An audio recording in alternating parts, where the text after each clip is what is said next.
Saint Peter of Alcantara, a 16th century Franciscan friar, was known for his deep prayer, miracles, and commitment to reform. His humble ascetic life inspired countless others, including Saint Teresa of Avila, leaving a lasting legacy of devotion. Peter was born in Alcantara, Spain in 1499. Even as a young child, he showed an extraordinary gift for prayer. When he became deeply absorbed in prayer, he would sometimes be so unresponsive that the servants couldn't get his attention, lost as he was in communion with God. While still a youth of 16, he left his home at Alcantara and entered a convent of Descalced Franciscans near Valencia. He rose quickly to high posts in the order as a guardian, a definitor, and then superior of the province of St. Gabriel. After becoming a priest, Peter took on the mission of reforming the Franciscan order. He believed the original values of Saint Francis of Assisi had been lost, and he sought to restore them by promoting a stricter, more prayer-focused way of life. In 1539, being then 40 years old, he founded the Congregation of Saint Joseph of the Strict Observance to conserve the letter of the rule of Saint Francis. He suffered great tribulations to conserve that rule in its integrity. He established several convents and communities across Spain, where friars lived in severe poverty and prayed frequently, even enduring harsh weather without extra warmth or comfort.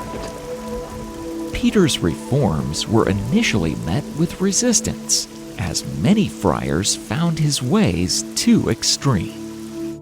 Yet, his sincere devotion inspired many others to follow his example. One of Saint Peter's most notable friendships was with Saint Teresa of Avila, a mystic and reformer in the Carmelite Order. Saint Peter supported her reforms, offering her guidance and encouragement as she established new convents. Saint Teresa admired Peter greatly, once saying that he seemed more like an angel than a man. Despite his harsh lifestyle, Peter was known for his gentle and joyful spirit. People said he radiated peace and kindness, which helped him lead others to a more spiritual life. Hello, everyone. Have you seen our brand new show called Shining Faith for Kids? Here we learn about God's love through fun stories, songs, and adventures with my glowing friend Glow. I also have an appeal for support from our viewers. We haven't earned any revenue from YouTube for the past 6 months, but we continue creating content with heart and purpose. If you've been touched by our videos, we request you to take a subscription via Patreon, which will entail you to a lot of benefits, including early access and credits. Or you can make a one-time donation through PayPal. If you can't support us financially, we truly appreciate your prayers. Your prayers help us keep sharing God's love with little ones everywhere. Please find the links in the description below. Every contribution makes a big difference. Thank you all for watching our videos. God bless you. Peter was also known to miraculously heal the sick. People who suffered from various illnesses would come to him for prayer, and through his intercession, many experienced physical healing. One of these healings involved a man who was paralyzed.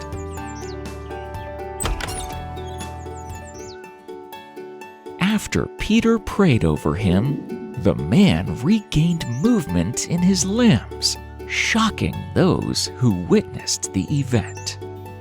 News of these healings spread, drawing even more people to seek his help and guidance. In addition, Peter demonstrated miraculous powers over nature. During one journey, he and his companions encountered a powerful river with no bridge to cross it. Peter, confident in God's providence, knelt and prayed, and the water miraculously lowered, allowing them to pass without harm. This miracle strengthened the faith of his followers and underscored his reliance on God's power over any obstacle. Saint Peter's humility is legendary within the Franciscan order. He never allowed his gaze to drift from the essentials of his inner life with God. His fasting was strict and unwavering, sustaining himself solely on bread and water, even during illness. For 40 years, he used a harness to stay upright in his seat during the brief hour and a half he slept each day. His sackcloth habit and a cloak were his only garments. He never covered his head or feet. In the bitter winter, he would open the door and window of his cell, in order that by closing them again, he might be grateful for the shelter of his cell. Everywhere he could do so, he planted crosses, for the passion of our Lord was engraved in his heart. Wherever they were to be placed, even on mountains, and however heavy they might be, he went to the destined sites, carrying them on his shoulders.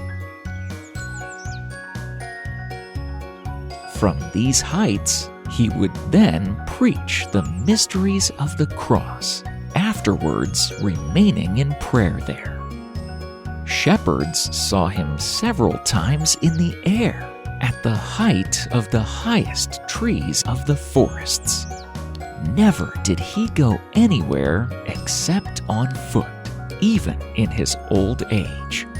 Saint Peter died at the age of 63, repeating with the psalmist, "I rejoiced when it was said unto me, let us go unto the house of the Lord." It was October 18th, 1562, and he knelt in prayer when he breathed his last. Saint Peter of Alcantara's dedication to reform and support for fellow saints like Saint Teresa of Avila highlights the importance of collaboration in spiritual growth.